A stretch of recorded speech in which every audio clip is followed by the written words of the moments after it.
Je me gare dans l'allée de ma modeste maison de Lyon, mon corps s'affaissant sous le poids d'une garde de 12 heures aux urgences. 3 arrêts cardiaques, un enfant avec le bras cassé, et un homme qui avait avalé sa prothèse dentaire. Mes vêtements de travail sentent l'antiseptique et la sueur. Tout ce que je veux, c'est une douche chaude et 8 heures de sommeil ininterrompu. Le coucher de soleil doré baigne notre rue de banlieue tranquille d'une lumière ambrée. Madame Dubois arrose ses précieuses dahlias de l'autre côté de la rue, levant sa main ridée dans un geste familier. Je lui rends son salut, en forçant un sourire fatigué.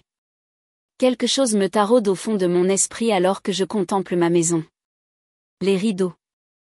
Les rideaux du salon ont disparu des fenêtres. Étrange. Maman les a probablement lavés.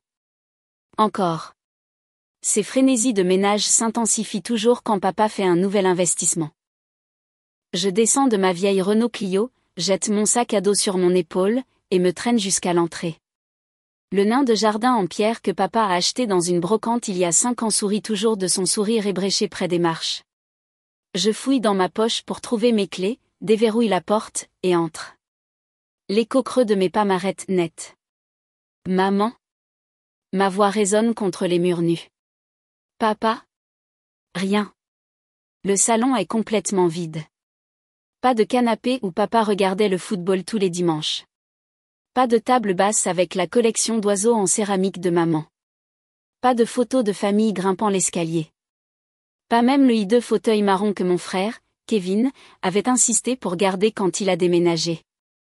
Juste. Rien. Mon cœur bat la chamade contre mes côtes alors que je traverse la maison. Cuisine vide. Salle à manger vide. Les chambres à l'étage, toutes vides.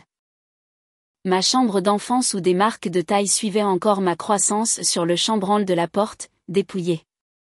Le cabinet de salle de bain où j'avais caché des tampons d'urgence et de l'ibuprofène, vidé. Ils ont tout pris. Chaque meuble, chaque casserole et poêle, chaque photo de famille, même le rideau de douche. De retour dans l'entrée, quelque chose attire mon regard. Une seule enveloppe blanche repose au centre du parquet, illuminée par un rayon de soleil couchant. Mes doigts tremblants s'affairent à ouvrir le seau. À l'intérieur, une seule feuille de papier. L'écriture de maman, penchée et hâtive. Merci d'avoir réparé notre crédit, idiote. Nous partons pour la Normandie avec Kevin. Ne nous appelle pas. Mes jambes cèdent.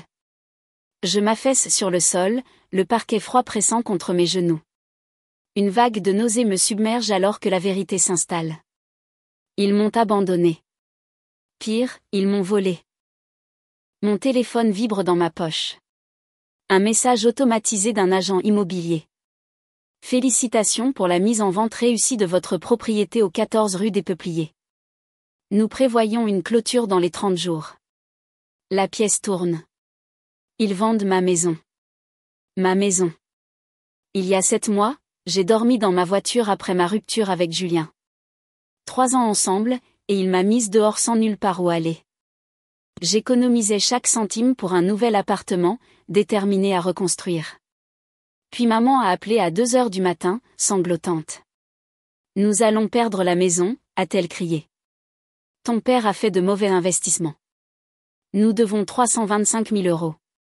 Ma maison d'enfance. Les cadres de porte avec les marques de crayon suivant ma croissance. Le jardin où papa m'a appris à attraper une balle de baseball. La cuisine où maman m'a montré comment faire sa célèbre tarte aux pommes. Parti. Qu'en est-il de l'argent que mamie a laissé? Ai-je demandé. Le silence s'est installé entre nous. L'héritage qui aurait dû être partagé entre Kevin et moi. L'argent qui a mystérieusement disparu dans la faillite du bar de Kevin. C'est parti, a murmuré maman. Malgré la colère qui bouillonnait en moi, je ne pouvais pas les laisser tout perdre. Je vous aiderai, ai-je promis. J'ai travaillé des doubles gardes à l'hôpital de la Croix-Rousse jusqu'à ce que mes pieds gonflent et que mon dos crie. J'ai maximisé mes cartes de crédit. Annulé mon assurance dentaire. Mangé des nouilles instantanées au dîner 5 soirs par semaine. Tout ça pour les sauver. Pendant que je vidais mon compte d'épargne, la page Facebook de mes parents se remplissait de photos souriantes. Le triomphe familial sur les problèmes financiers, a posté maman, sous une photo de trinquant au champagne. Ils ont organisé un dîner fastueux pour me remercier, mais ont passé la soirée à flatter la nouvelle idée d'entreprise de Kevin, comme si son premier échec n'était jamais arrivé. Je me suis assise à cette table, les regardant rire et célébrer, et la vérité m'a frappée comme un choc de défibrillateur. J'ai tout donné pour les sauver, et ils agissent comme s'ils s'étaient sauvés eux-mêmes. Cette nuit-là, j'ai fait des recherches sur les droits de propriété jusqu'à ce que mes yeux brûlent. J'ai interrogé l'avocat de la famille sur les options de refinancement quand papa n'était pas là. Puis j'ai fait mon coup. J'ai demandé à mes parents de signer des documents de refinancement qui étaient en fait un acte de renonciation. Les yeux de maman ont vacillé de doute avant qu'elle ne signe. Cela met tout temporairement à votre nom, j'ai expliqué. Pour des raisons fiscales. Elle a hoché la tête, son stylo planant. Vous allez le transférer en arrière ? Bien sûr, ai-je menti. Maintenant, assise sur le sol nu de ma maison vide, cette décision me semble à la fois stupide et prévoyante. Ils ont essayé de vendre ma maison, mais je les ai déjoués. Mon téléphone vibre à nouveau. Un SMS de Kevin. Maman dit que tu dramatises encore. Je fixe son message, puis les pièces vides autour de moi. Dramatique ? Ils ont volé tout ce que je possède sauf les habits sur mon dos. Le soleil disparaît sous l'horizon, me laissant dans l'obscurité. Mais alors que je suis assise dans les ombres grandissantes, quelque chose change en moi. Le poids de la trahison se cristallise en quelque chose de plus dur, de plus froid, de plus déterminé. Cette maison est à moi. Et ils ont fait une terrible erreur. Le lendemain matin, la lumière filtre par les fenêtres nues alors que je m'assieds en tailleur sur le parquet, entouré de papiers éparpillés. Le sommeil est venu par éclats agités la nuit dernière, mon esprit parcourant les possibilités tandis que mon corps se recroquevillait inconfortablement sur la banquette arrière de ma Renault. La maison semblait trop vide, trop creuse pour y rester. Mais je suis de retour maintenant, déterminée à comprendre. Je feuillette le courrier collecté sur le comptoir de la cuisine, des factures adressées à mes parents, des circulaires, et une épaisse enveloppe de l'agence immobilière, Côté Soleil, que mon père a dû négliger dans leur départ précipité. Mes doigts tremblent alors que je l'ouvre. Contrat final et instruction de clôture, lis la lettre d'accompagnement. Mon estomac se serre en parcourant les dates. Le contrat a été signé il y a 3 semaines alors que je travaillais de nuit, alors que je leur apportais des courses pendant mes jours de repos, alors qu'ils souriaient et me disaient que les choses s'amélioraient. Mon téléphone vibre d'une notification Facebook. Ma mère a posté une photo d'elle, de mon père et de Kevin devant une modeste maison de plain-pied, les bras liés et souriant largement. Nouveau départ dans l'état de l'étoile solitaire, enfin libre, dit la légende, suivi d'émojis de drapeau du Texas. L'horodatage indique il y a 4 heures. Ma gorge se serre alors que je swipe vers la photo suivante, Kevin tenant un trousseau de clés, rayonnant comme s'il avait gagné à la loterie. La section des commentaires déborde de félicitations de la part de parents et d'amis de la famille qui n'ont aucune idée de ce qu'ils ont fait. Le contrat de vente entre mes mains raconte toute l'histoire. Prix affiché, 450 000 €. Acompte déjà reçu, 10 000 €. Clôture prévue pour la semaine prochaine, 450 000 €. Presque le double de ce que j'ai payé pour sauver cette maison, de l'argent qu'ils comptent prendre tout en me laissant sans rien. Vous êtes des charognards absolus, je murmure, ma voix résonnant dans la pièce vide. J'étale les papiers sur le sol, créant une chronologie de tromperie. Mon père, autrefois comptable respecté, a commencé à jouer il y a 5 ans après avoir perdu son poste dans son entreprise. Les petites mises sont devenues plus importantes, les cartes de crédit ont été maximisées, des prêts ont été contractés sur la maison, son frère, l'oncle Michel, le couvrait lors des réunions de famille, riant des inquiétudes en disant « Jacques traverse juste une mauvaise passe ». Ma mère, perpétuellement à maintenir l'image de la famille parfaite, a redécoré le salon 3 fois au cours de la dernière année, même alors qu'il sombrait dans la ruine financière. Ses réseaux sociaux restaient une galerie soignée du bonheur familial, chaque publication plus fabriquée que la précédente. Et Kevin, mon estomac se serre en pensant à mon jeune frère, l'enfant d'or qui ne pouvait rien faire de mal. Son entreprise de bar sportif raté a englouti tout l'héritage de ma grand-mère, pourtant il est resté sans blâme. Il trouve juste son chemin, disait ma mère, pendant que je travaillais 60 heures par semaine à l'hôpital. Mon téléphone vibre à nouveau. Un SMS de Marine, la petite amie de Kevin depuis 2 ans. C'est vrai que tu es sans abri maintenant? Kevin dit que tu dramatises à propos du déménagement. Avant que je puisse répondre, un autre SMS arrive, celui de Sophie, ma collègue des urgences. J'ai entendu ce qui s'est passé, la chambre d'amis est à toi si tu en as besoin, ne te précipite pas pour partir non plus. La gentillesse me prend au dépourvu, me faisant verser des larmes inattendues. Un coup à la porte d'entrée me surprend. Madame Duval se tient sur le porche, ses cheveux argentés captant la lumière du matin. Elle tient une petite boîte dans ses mains usées. Je les ai vus charger le camion à minuit, dit-elle, sa voix calme de désapprobation. Ils ont dit à tout le monde que tu avais approuvé la vente, que tu les rejoindrais au Texas le mois prochain. Elle me tend la boîte. Je vis à côté depuis 30 ans, Manon. Je sais quand quelque chose ne va pas. À l'intérieur de la boîte, je trouve des photos de famille, que Madame Duval avait empruntées quand elle a repéré Kevin les jetant dans une benne à dons. L'agent immobilier m'a appelé ce matin, continue-t-elle, m'a posé des questions sur la situation familiale. Je lui ai dit qu'elle devrait vous parler directement. Comme appelé par ces mots, mon téléphone sonne avec un numéro inconnu. L'assistante de l'agent immobilier, appelant pour vérifier les détails de la vente en cours. Il semble y avoir une divergence avec le titre. Elle explique, sa voix professionnellement neutre. La propriété a été transférée uniquement à Manon Dubois, il y a 7 mois. Les vendeurs actuels ne sont pas inscrits sur l'acte. Un poids se lève de ma poitrine alors que je la remercie et raccroche. L'acte de renonciation a fonctionné. La maison m'appartient légalement. Mon soulagement momentané se brise lorsque mon téléphone vibre d'une notification vocale. La voix de mon père remplit la pièce, enrouée de colère. Tu ferais mieux de ne pas tout gâcher pour nous. Nous avons besoin de cet argent. Tu nous dois après tout ce que nous avons fait pour toi. Je supprime le message. Mes mains sont maintenant stables. Les enjeux n'ont jamais été aussi clairs. Mes cartes de crédit sont maximisées pour avoir sauvé cette maison.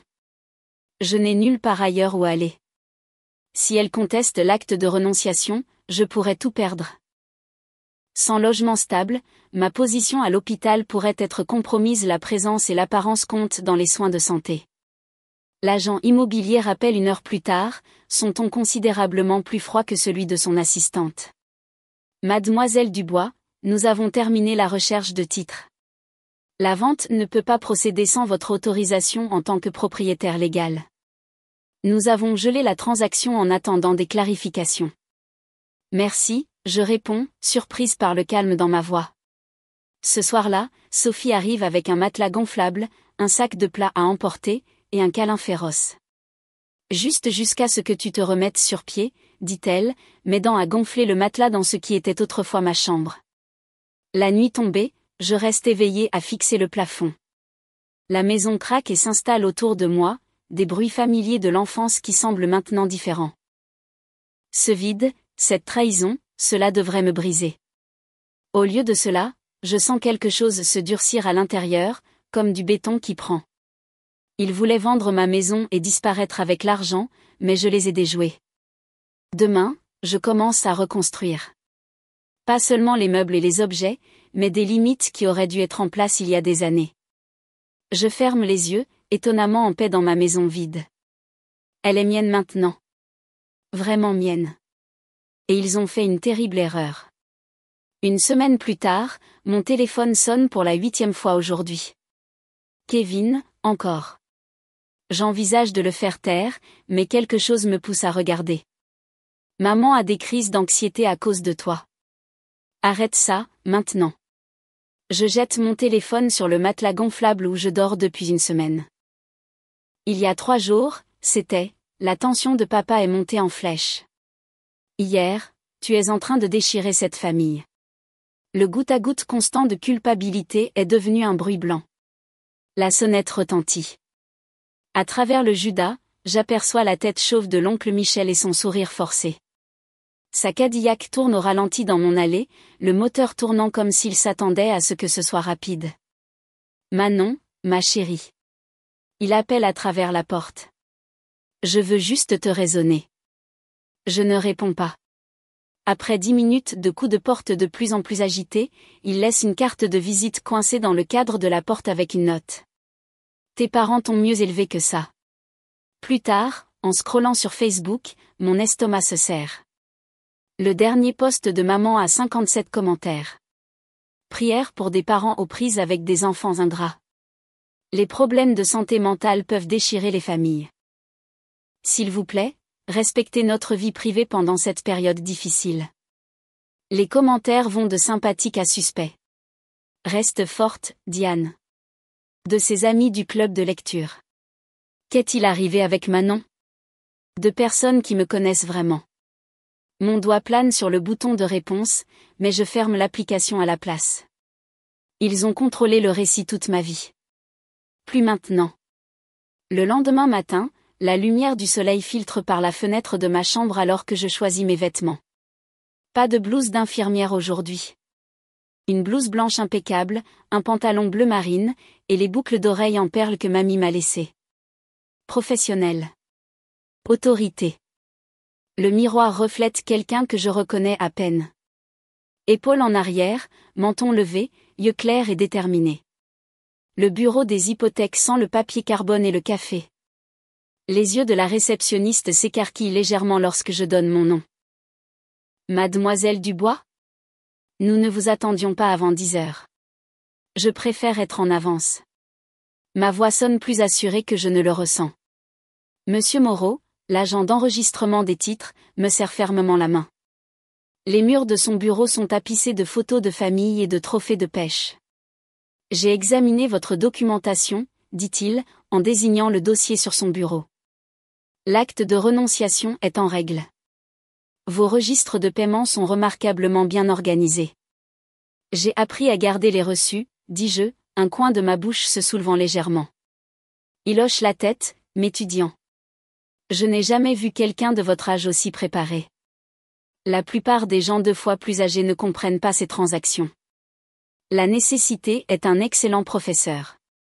Son imprimante bourdonne, produisant le document pour lequel je me suis battue. Ceci confirme, mademoiselle Dubois. Vous êtes maintenant le propriétaire légal enregistré de la maison. La vente tentée a été annulée. Mes doigts picotent lorsque je touche le papier. Mien. Vraiment mien. Monsieur Moreau s'éclaircit la gorge.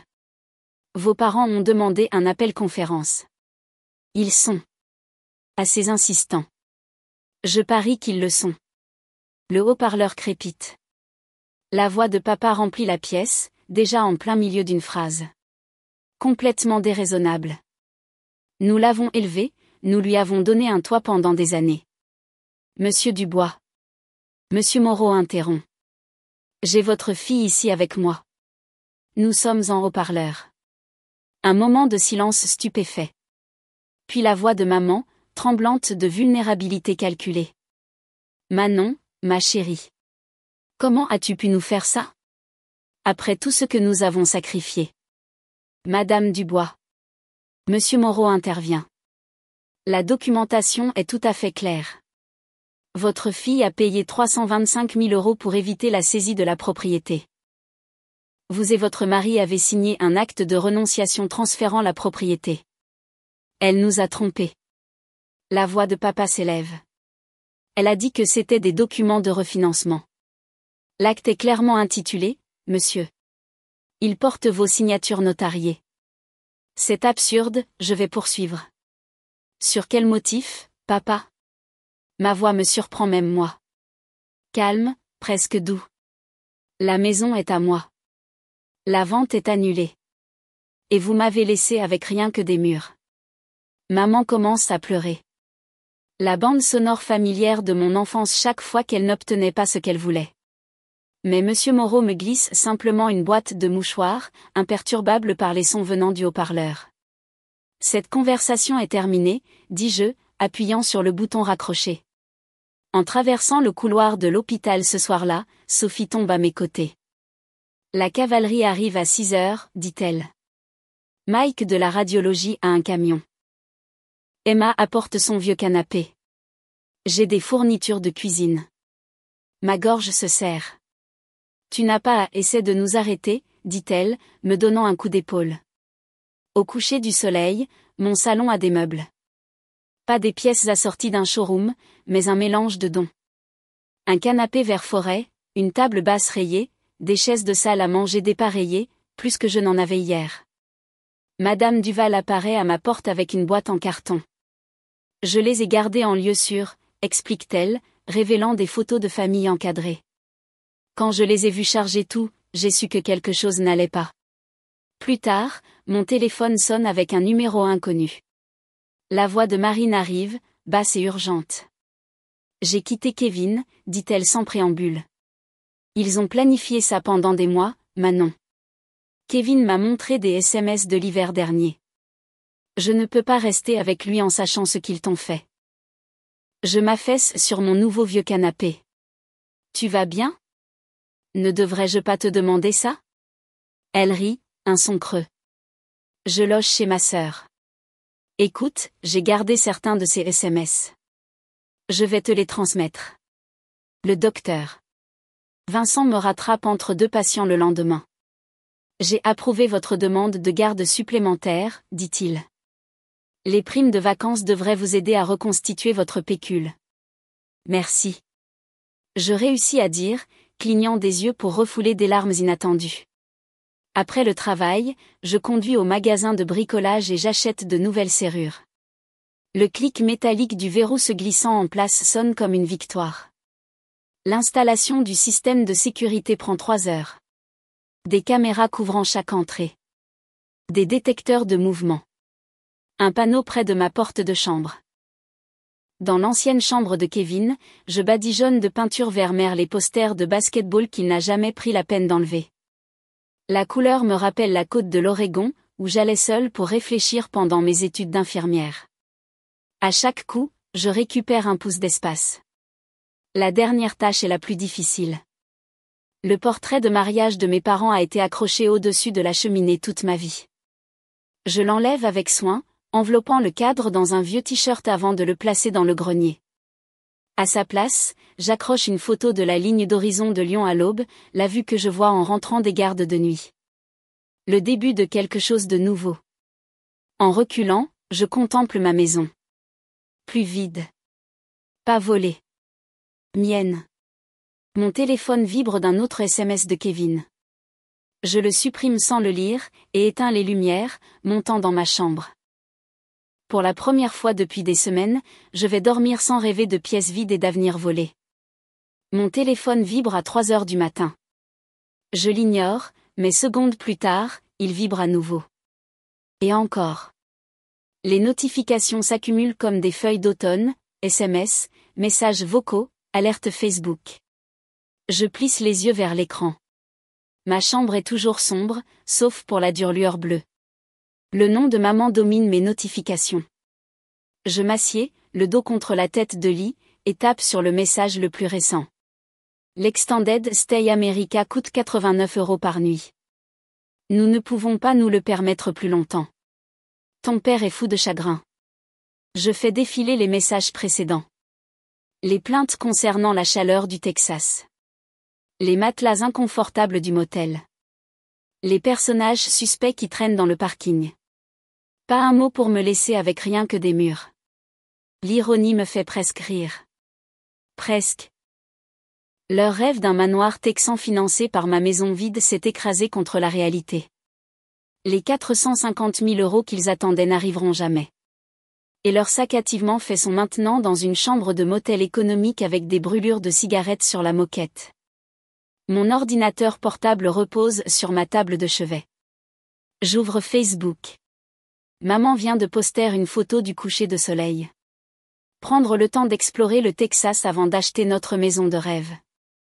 Famille bénie. Nouveau départ.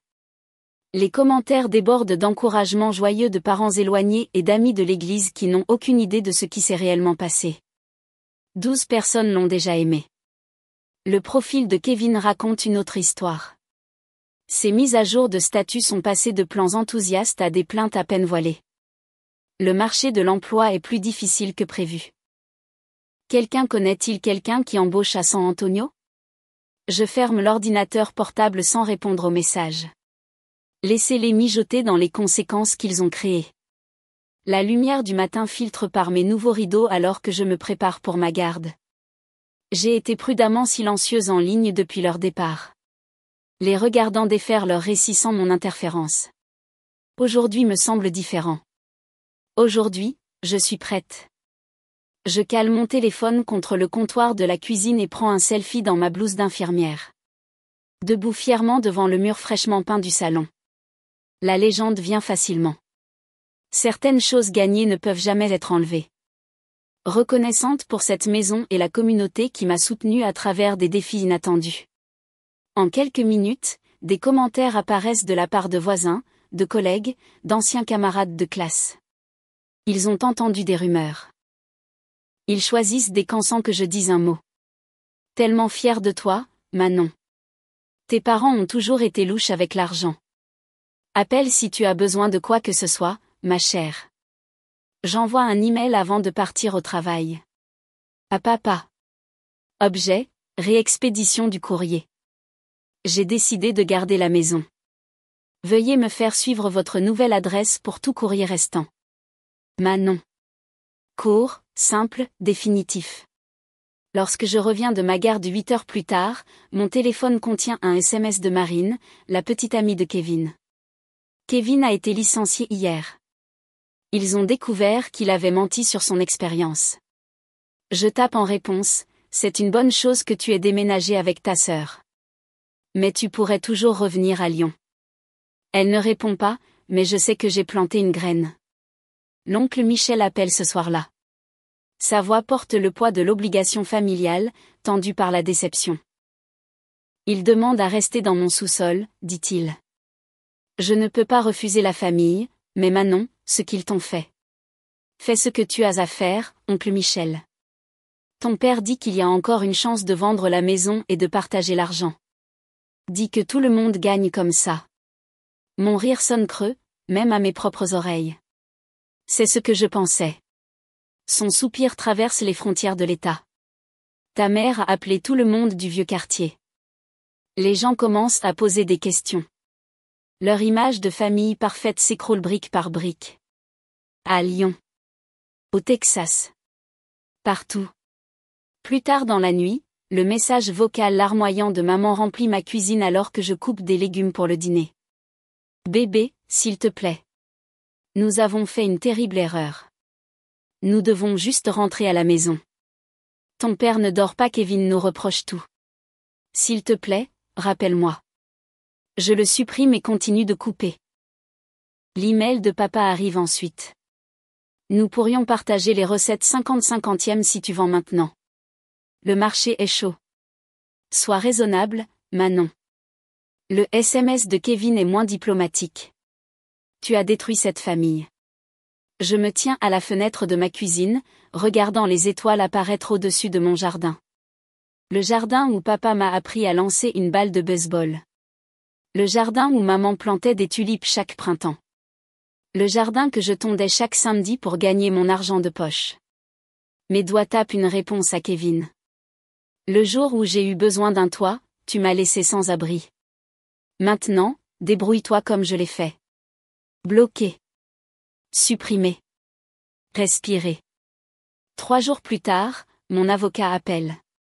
Bonne nouvelle. Leur contestation légale de l'acte de renonciation a été rejetée.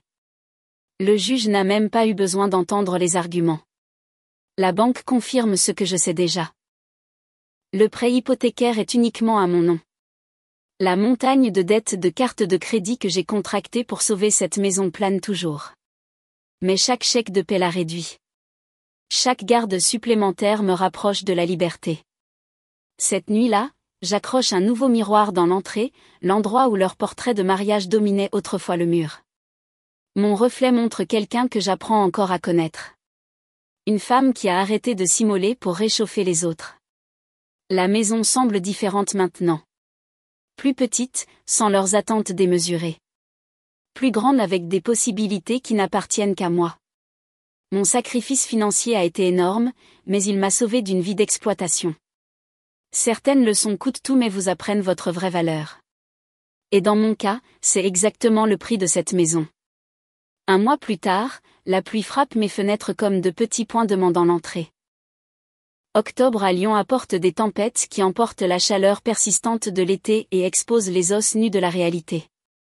Je suis recroquevillée sur mon nouveau canapé, une modeste trouvaille d'occasion que Jennifer m'a aidé à porter jusqu'aux marches de devant le week-end dernier, en révisant des dossiers de patients lorsque des phares balaient mon mur de salon.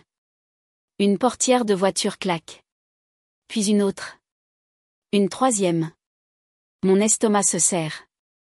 Je reconnais ses pas sur l'allée avant que la sonnette ne retentisse. L'application de caméra de sécurité sur mon téléphone confirme ce que mon corps avait déjà senti.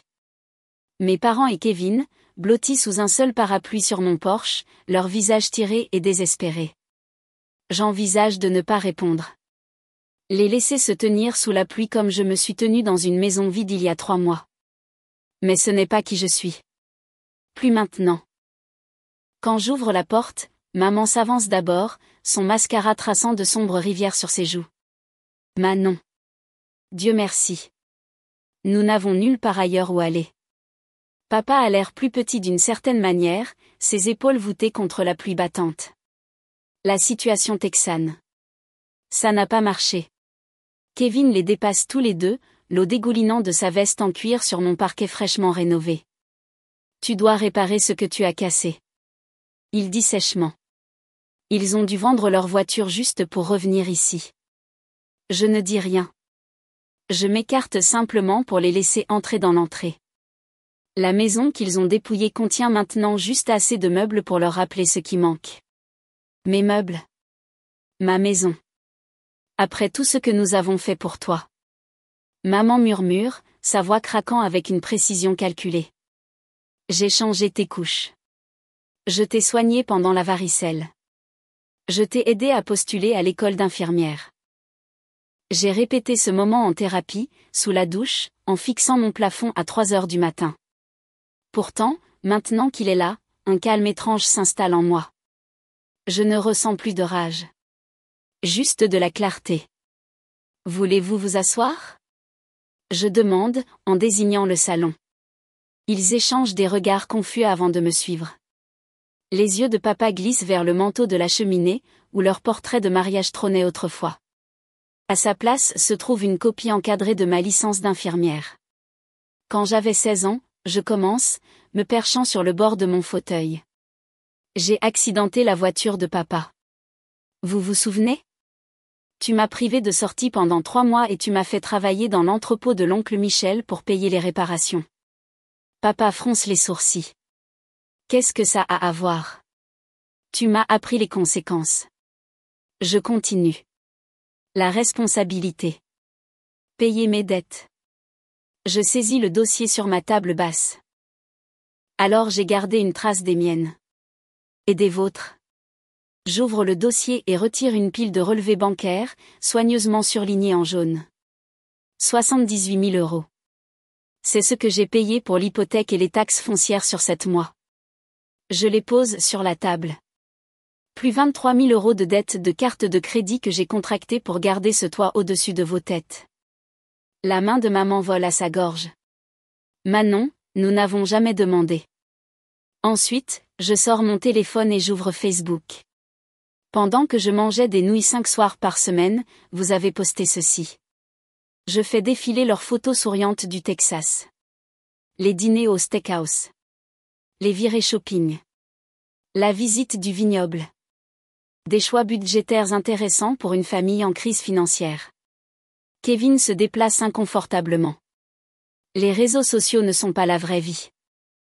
Non. J'extrais la note manuscrite d'une pochette de protection, maintenant encadrée professionnellement. Est-ce que c'est assez réel ? Merci d'avoir réparé notre crédit, idiote. Nous partons pour la Normandie avec Kevin. Ne nous appelle pas. Ma voix ne faiblit pas. L'écriture de maman. Le sentiment de papa. Votre cadeau d'adieu collectif. Le silence s'épaissit jusqu'à ce que papa s'éclaircisse la gorge. Nous avons fait une erreur. Nous sommes désolés. Désolés que vous vous soyez fait prendre. Je le corrige. Désolé que votre plan ait échoué. Je pose le document final sur la table, une déclaration notariée de Marine. L'ex-petite amie de Kevin avait une histoire assez intéressante à raconter. Comment vous avez planifié ça pendant des mois? Comment vous avez discuté de la vente de ma maison pendant que je travaillais des doubles gardes pour la sauver? Le masque de papa se fissure. Ses yeux dartent vers la sortie comme ceux d'un animal acculé. Tu n'avais pas le droit de monter Marine contre nous. Je n'ai monté personne contre vous. Vous l'avez fait vous-même. Les larmes de performance de maman cèdent la place à quelque chose de plus rugueux, de plus laid. Comment as-tu pu faire ça à ta propre mère? Sa voix s'élève. Où sommes-nous censés aller? Au même endroit où j'étais censé aller quand vous avez vidé ma maison et essayé de la vendre sous mes pieds. Les mots viennent facilement maintenant. Vous ne m'avez jamais vu comme une famille, juste comme une ressource à utiliser. Un problème pour résoudre vos problèmes. Kevin bondit en avant, un doigt pointé vers mon visage. Tu te crois parfaite? Tu nous as volé notre maison. Ta maison? Je me lève, égalant sa taille. La maison que j'ai sauvée avec mon argent? La maison que vous avez abandonnée? Cette maison? Sa bouche s'ouvre, se ferme, s'ouvre à nouveau. Aucun son n'émerge. Par mes fenêtres avant, je remarque Madame Duval jetant un coup d'œil derrière ses rideaux. 2 portes plus loin, la famille Collins a interrompu sa promenade canine du soir pour regarder le drame se dérouler. La honte de ma famille est maintenant aussi publique que leur trahison. Vous pouvez rester au motel 6 sur Powell, dis-je calmement. J'ai arrangé 3 nuits, payées d'avance. Après ça, vous êtes livré à vous-même. 3 nuits? La voix de maman craque. Qu'est-ce que nous sommes censés faire après ça? Je marche jusqu'à la porte et je l'ouvre. La pluie s'est calmée en un doux murmure. Débrouillez-vous, comme je l'ai fait. Un par un, ils passent devant moi. Papa s'arrête sur le seuil, son cologne familier se mêlant au pétrichor. Nous sommes toujours tes parents, Manon. La biologie ne fait pas une famille, je réponds. Les actions, oui. Je ferme fermement la porte derrière eux et j'active le système de sécurité. Le bip électronique résonne dans mon espace retrouvé. Par la fenêtre, je les regarde retraverser l'allée, passant devant le nain de jardin avec son sourire ébréché. Je ne les ai pas détruits. Je murmure à la pièce vide. Ils se sont détruits eux-mêmes.